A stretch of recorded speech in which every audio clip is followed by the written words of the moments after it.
Swayam Prabha. Digital India. Educated India.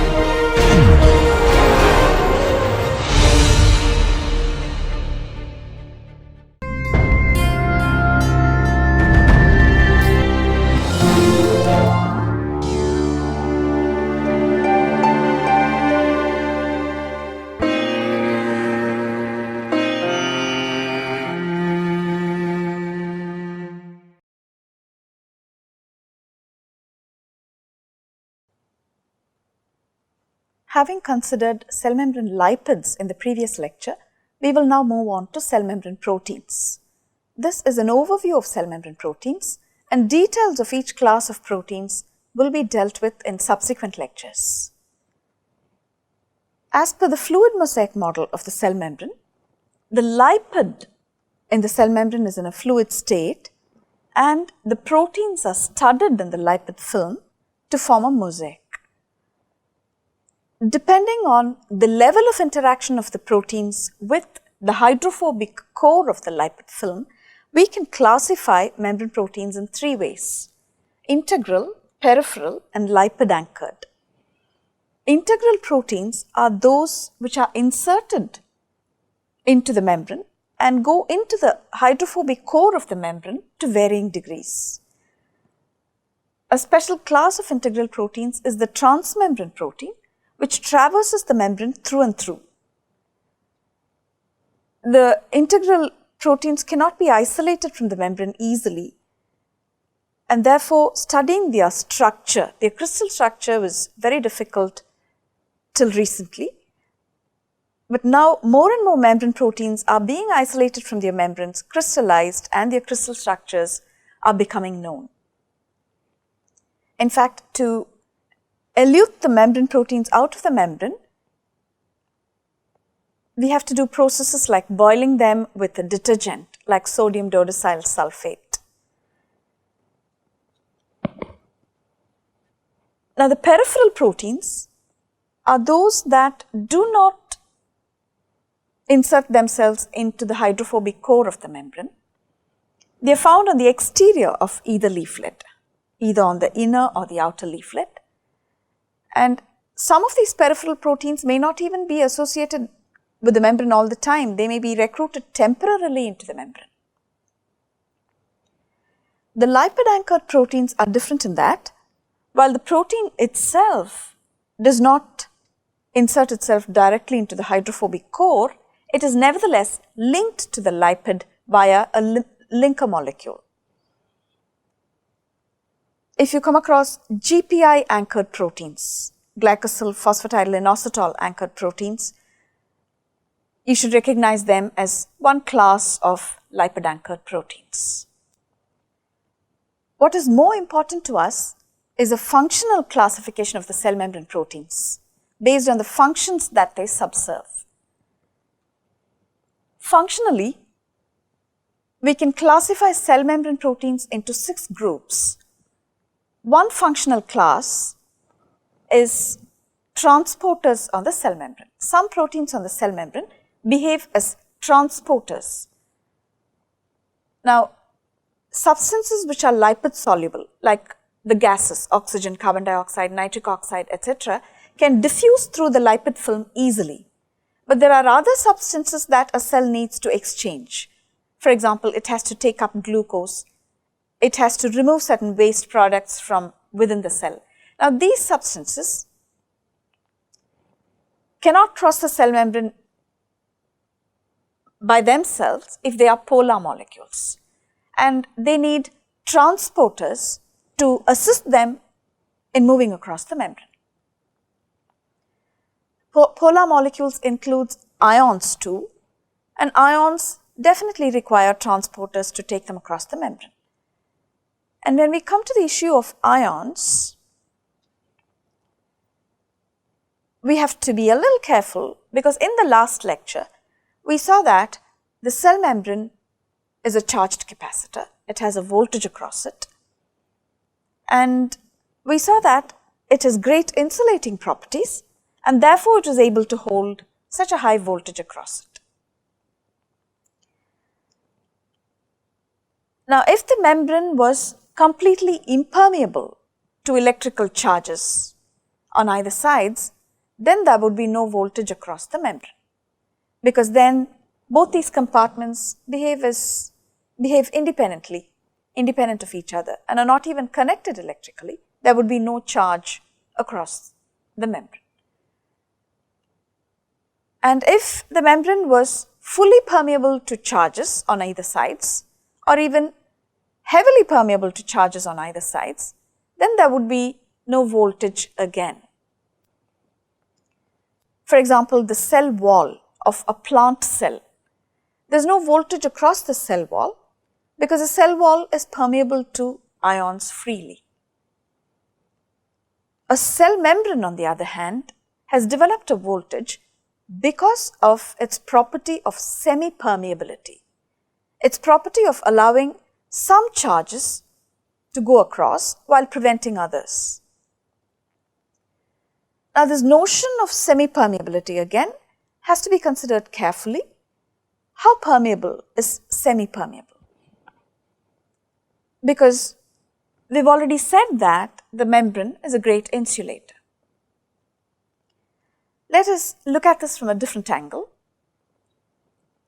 If the cell membrane should behave as a charged capacitor, then there must be a battery connected to the parallel plates of the capacitor, giving it that voltage. Whatever the battery is, now at least this cannot be a conductance, because we've considered that the membrane is an insulator. It's not appropriate to show a conducting wire here. It would be more appropriate to put a resistor there, a resistor with a very high resistance, about the order of 1 giga-ohm. Nevertheless, this resistor can pass charges through, and that is what charges the cell membrane. The biological equivalent of a resistor coursing across the cell membrane would be an ion channel, which is one class of a transporter. The ion channel is a membrane protein where the protein subunits have inserted themselves into the membrane in such a manner as to form something like a cylinder, the central core of the cylinder being a water-filled pore, literally a channel through which the ions can move. This water-filled core is sequestered from the hydrophobic part of the membrane by these protein subunits. Ion channels and their classes will be dealt with elaborately by Dr. Vinay Oman in the next lecture. Now, channels are available only for some ions to go through.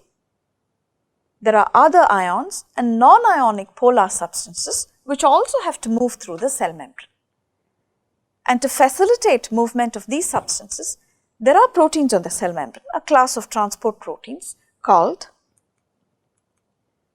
carrier proteins.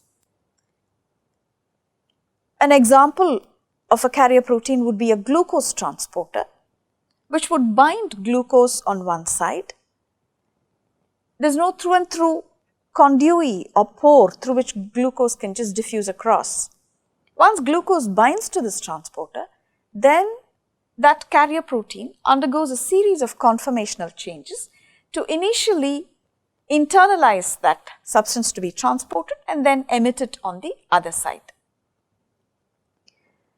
There are 3 types of carrier proteins, and we will consider the types more elaborately in subsequent lectures. To summarize thus far, of the 6 functional classes of membrane proteins, we have seen the first class, which is membrane transporters. And transporters can be broadly classified into ion channels and carrier proteins. We will now move on to the second functional class of membrane proteins, a major group of proteins called receptors. What is the role of receptors on the cell membrane?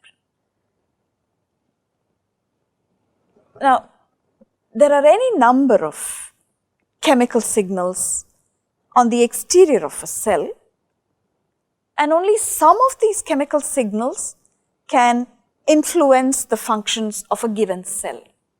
And that is because these external chemicals, if they have to induce some changes within a cell, they have to bind to a cellular protein called a receptor for that chemical out there.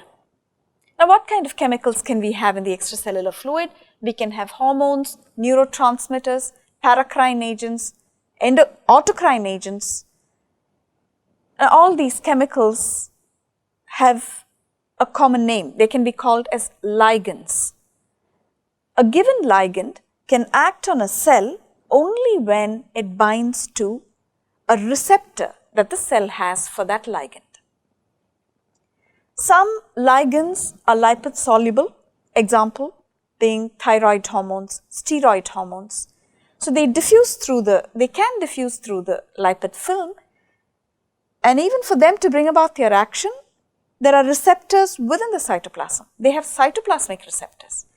On the other hand, for polar ligands like the peptide hormones, protein hormones, insulin, and even non-protein hormones like catecholamines, adrenaline, they are not lipid soluble, they cannot cross the membrane, and therefore to bring about their effects, they bind to a protein on the cell membrane, and that protein is the receptor for that ligand. So, membrane receptors is a very important functional class of proteins on the cell membrane. Let us see some examples. Adrenaline, for example, will bind to an alpha adrenergic receptor in a smooth muscle cell to bring about contraction. Adrenaline would bind to a beta adrenergic receptor on a pacemaker cell in the heart to bring about an increase in heart rate. So, these receptors are specific to the ligands that they bind with. We will see more about the receptors as we discuss cell signaling mechanisms later on.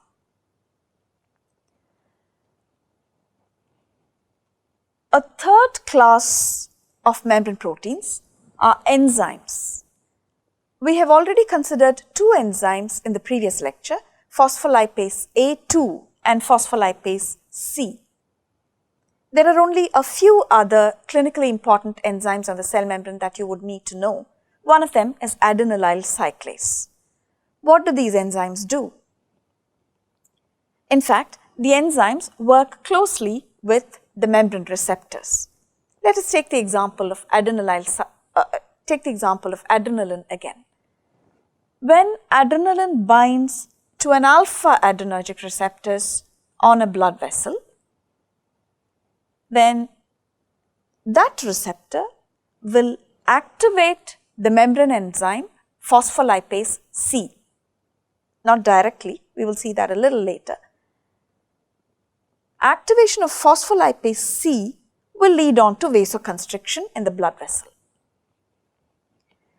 And binding of adrenaline to the beta adrenergic receptor in a pacemaker cell will end up activating adenylyl cyclase enzyme on the cell membrane, and that will increase cyclic AMP within the cell, and that is responsible for increase in heart rate. So, membrane enzymes help translate the actions of external ligands.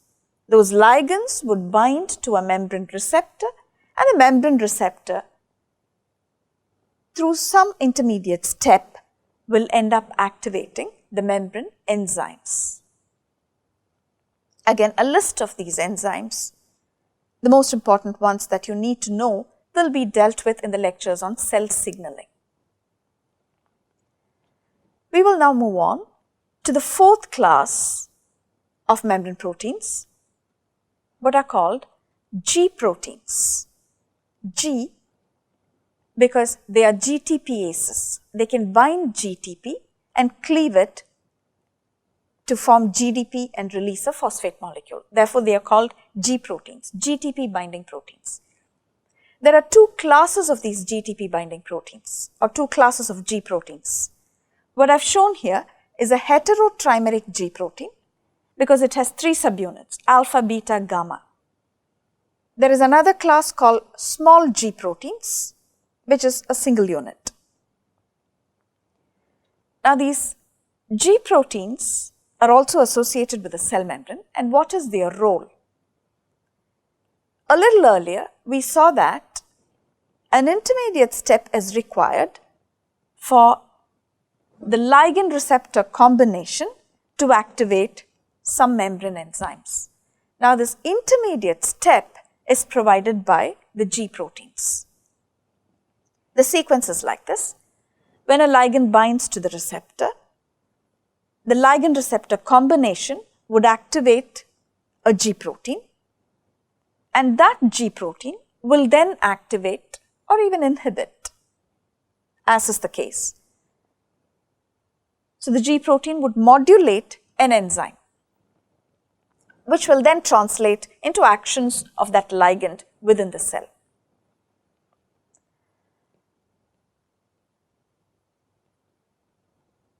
We now have seen four important classes of cell membrane proteins: transporters, receptors, enzymes, and G proteins. The next two classes would be structural proteins and adhesion proteins. We will see them just now. The fifth class of membrane proteins are structural proteins.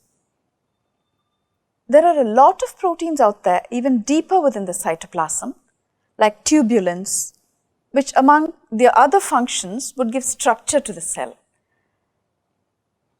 But I'm referring to some proteins just under the cell membrane, proteins like spectrin, cortical actin, etc., which are anchored to other transmembrane proteins through linker proteins like ankyrin.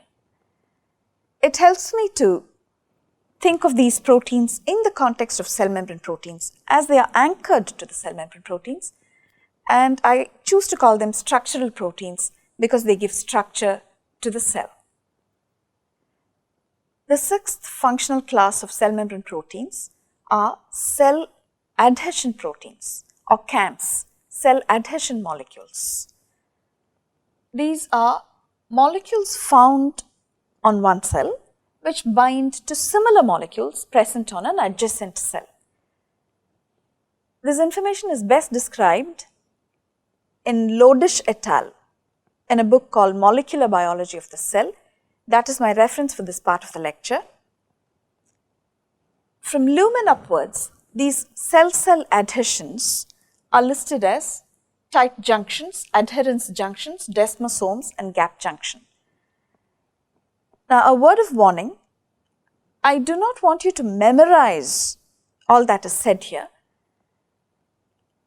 but it's important to understand cell adhesion proteins and the amount of information that we know about them today is quite a bit. For example, there is a severe skin disease which we know today is due to a specific mutation in one of these specific cell adhesion proteins. Though we are not going to go into the details of the diseases per se, I want you to reserve a slot for cell adhesion proteins in your framework of thinking so that you can fit in information as you would learn about them in your clinical years. Now, these junctions are named differently because of their protein makeup. While claudins and occludins make up tight junctions, the other name for tight junctions is zonula occludens. In adherence junctions and desmosomes, the proteins are called cadherins. Now, these two are called differently because the sub-cell membrane protein to which the cadherins are anchored to are different in these two junctions. It is actin in an adherence junction and intermediate filaments in the case of a desmosome. Now, while these are cell-cell interactions, there are also cell matrix interactions. We know that this epithelial cell is sitting on a basement membrane, and the junctions that the cell forms with the basement membrane to keep it attached to the basement membrane are called cell matrix junctions, and hemidesmosome is one of them. It's called hemi because there's just one protein on the cell membrane. There's no another cell probably. And it is a desmosome, not so much because of the protein, because the protein here is different from cadherin. The protein in a hemidesmosome is an integrin. But the subcell membrane protein to which this integrin is attached is the intermediate filament like a desmosome. And that's why probably it's called a hemidesmosome. A word on gap junctions. Gap junctions are actually channels, two hemichannels sitting on either cell, forming a communication between the two cells. Now, I do not know about gap junctions in the context of epithelial cells. I know about them better in the context of the cardiac muscle. Each cardiac muscle cell communicates with its neighbor through gap junctions, and these gap junctions are large enough to allow divalent cations, calcium for example, to go through, and even larger molecules. I think even cyclic AMP can permeate the gap junctions. So in a cardiac muscle cell, if there is an impulse in one part of the heart, in one part of the ventricle for example, there will be an elevation of calcium there, and that signal can communicate to the adjacent cells quickly through the gap junctions, so that the whole tissue acts as a syncytium, acts in cohesion as a functional syncytium. This is just a tabular column of the information that I told you about just now. It's time to summarize. We've dealt with 6 different classes of cell membrane proteins. The mnemonic is TREGSA for transporters, receptors, enzymes, G proteins, structural proteins, and the adhesion proteins that we considered just now. From here, we are going to move on to details of the T of the TREGSA. Dr. Vinayuman will now deal with ion channels in greater detail. Thank you for choosing to watch this NPTEL lecture.